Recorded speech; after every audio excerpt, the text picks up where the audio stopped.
You know, the easiest way to get this coin into this glass would probably be just to toss it in like that, right? Right. Of course, I could make it more difficult on myself by putting some space between these. In fact, if I were to put this underneath the table like this, I'd have to take the coin the long way and then drop it into the glass like that, right?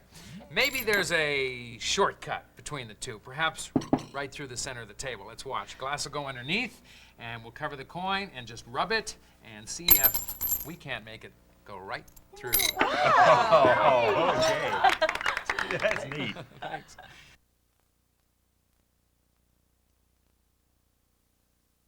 This is an interesting trick because it again uses audio to help sell the trick.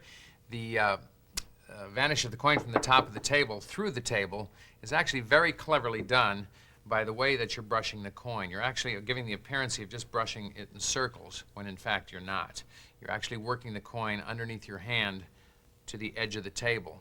I'll show you how that works. But first, of course, you're going to catch it in the glass. So you explain, I'm going to place the glass below the table to catch the coin as it goes through. Now there's a little bit of psychological deception here because you're looking as though you're putting it way underneath the table. What's happening is I'm putting my under the table, bending at the elbow and bending at the wrist, and bringing the glass right back to the edge of the table. So it's literally right here at the edge of the table, although it looks like I'm reaching way underneath. So here's the glass. So what happens now is you line up the coin so the heel of your hand is right at the edge of the table. Put your fingers over the top, and you start to move it, and you'll see where it is already, way here at the edge of the table. All I'm doing is I'm basically, on the downstroke of the circle, I'm brushing it back, then I'm raising my fingers enough to not bring it back. So the coin's not going around like that. It's only making about a half a circle, and then I'm letting up on it. Then I make another half a circle, and it goes back even further. So it's really just working its way to the edge of the table. Okay, here's my hand going under the table now and working its way back to the edge.